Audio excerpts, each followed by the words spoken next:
What if I told you that Ferrari didn't leave the second day in Bahrain worried, but rather shocked by something they discovered inside Hamilton's car? Because we are not talking about a fast lap. We are not talking about a timetable. We're talking about internal data that changed the perception of SF25 in just 24 hours. On the second day of testing at the Bahrain International Circuit, while everyone was looking at McLaren for the times and analyzing differences in compounds, in the Ferrari box they were seeing something much more important. How the car reacted in the hands of Lewis Hamilton when it entered the critical phase of degradation. And what they found was not a problem. It was a sign. A sign that the car has a wider window than they expected. A sign that long-run rear stability is real. And a sign that, if they can keep it within that perfect range, the SF25's potential could be far above what the surface numbers show. What exactly did Ferrari discover on day 2 of Bahrain that shocked them with Hamilton's car? And why does that change the real reading of the preseason? On the second day of testing at the Bahrain International Circuit, the media focus was not on Ferrari. The headlines talked about McLaren, about solid simulations, about apparent differences of 1 second per lap in certain stints, and about a timetable that, superficially, did not place the red car as an absolute reference.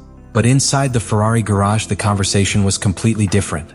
Because while outside it was being discussed whether McLaren had hidden the engine or whether the C2 compound explained the difference, the Maranello engineers were focused on something much more delicate.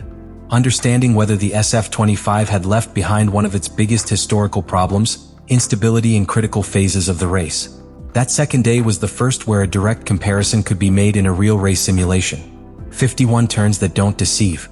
51 laps where the absolute time is not so important, but how each stint is constructed, how the tire falls, how the rear axle responds when the tank is empty and the car begins to change its center of gravity. And there the first sign appeared. When the car was in the hands of Lewis Hamilton, the degradation behavior was different to what Ferrari was used to seeing in previous seasons.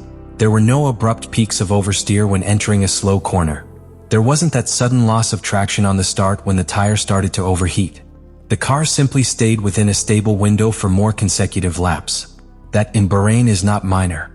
It is a circuit that punishes the rear axle, requiring strong braking followed by aggressive traction, and where any aerodynamic imbalance is amplified lap after lap. The second thing they analyzed was the internal comparison with Charles Leclerc. Not in terms of who was faster, but in how each style affected the life of the tire. With a more progressive entry into braking and smoother pedal management, Hamilton managed to maintain a more constant aerodynamic balance in the second and third stint. That revealed something profound. The car responds best when kept within a specific range of load and height. And this is where Ferrari was shocked, because the simulation models coincided almost perfectly with what they saw on the track. The correlation was clean. There were no unexpected deviations. The thermal behavior of the tire followed exactly the predicted curve. That means the car is not only competitive but predictable. And in Formula 1, a predictable car is a weapon. While McLaren used the C2 compound in the final stint, softer than the C1 used by Ferrari, the time difference seemed large in the rough. But when the comparable stints were isolated, the distance was noticeably reduced. Ferrari was not a real second away. It was within a manageable range. This is how the second day ended for Ferrari, not leading the headlines, not topping the tables, but leaving the circuit with a certainty that they had not had in previous cycles. The SF25 has a base. It has a window.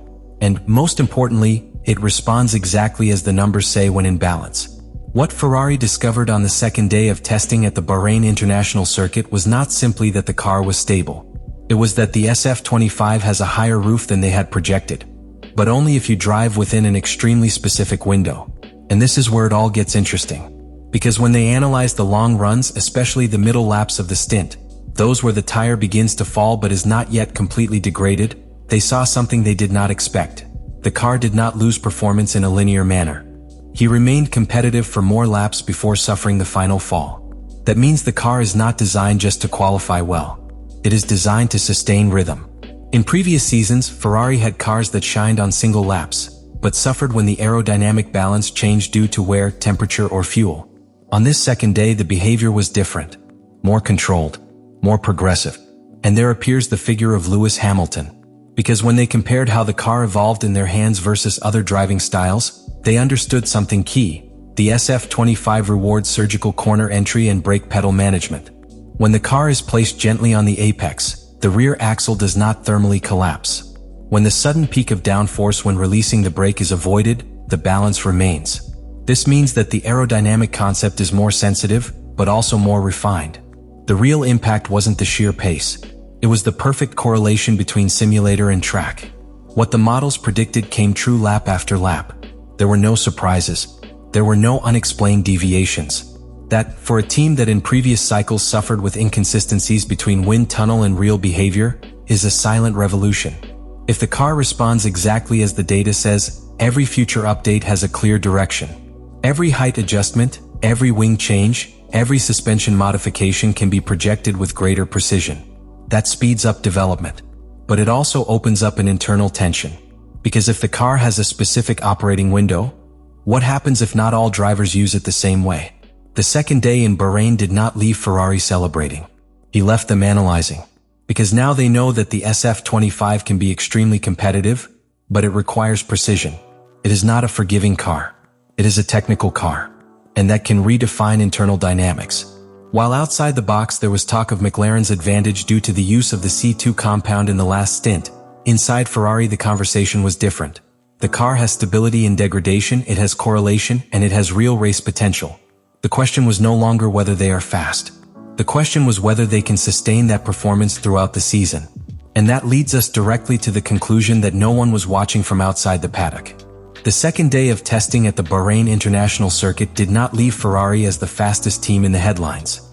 There was no dominant simulation. There was no scandalous return. There was no explosive statement. But there was something more dangerous. Clarity. When the engineers closed the day and compared the long-run data, they understood that the SF25 is not a capricious car. It is not a car that depends on unrepeatable perfect conditions. It is a car that, when it enters its correct window of height, load and braking management, maintains sustained performance. And that completely changes the panorama.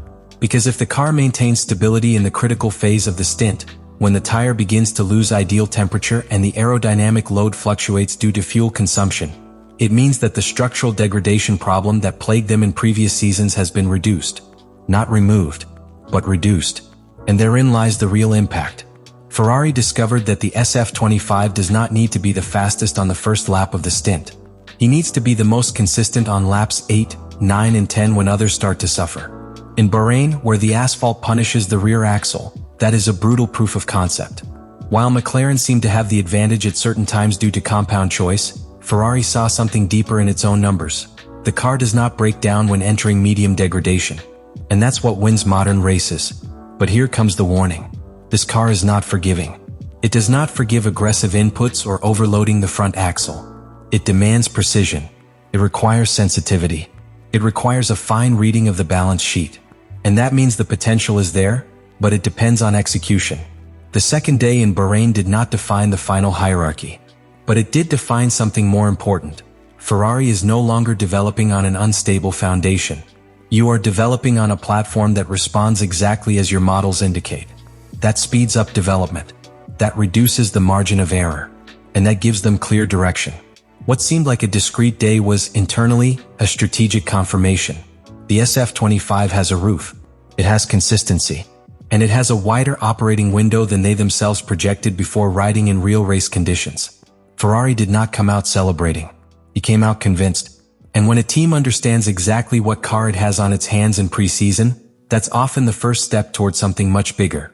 What happened on the second day of testing at the Bahrain International Circuit was not a media hit. It was something much quieter and much more important. Ferrari didn't discover a secret trick. He did not find a miraculous advantage. He didn't break the stopwatch. He discovered something more valuable than all that. He discovered that his car is coherent. The SF25 responded exactly as the models projected. The degradation was progressive. The balance did not collapse in critical turns. The operating window was wider than expected. And when the car was driven accurately, it maintained performance for longer than expected. That is not celebrated with headlines. It is celebrated with inner confidence. Because in modern Formula One, the difference between winning and losing is not always the fastest lap.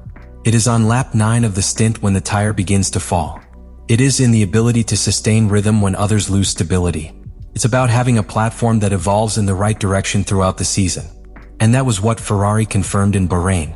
While many were looking at McLaren for their time with the C2, In Maranello they were looking at something deeper, the actual roof of the car. Now the question is no longer whether Ferrari can be fast. The question is whether they can keep the car within that perfect window for 24 Grands Prix. Because the potential is there. The correlation is there. The technical base is there. What seemed like a discrete day was, in reality, the moment in which Ferrari understood what it has on its hands this season. And when a team understands its car so early, the rest of the paddock should start paying attention. Let me know in the comments what you think about all this.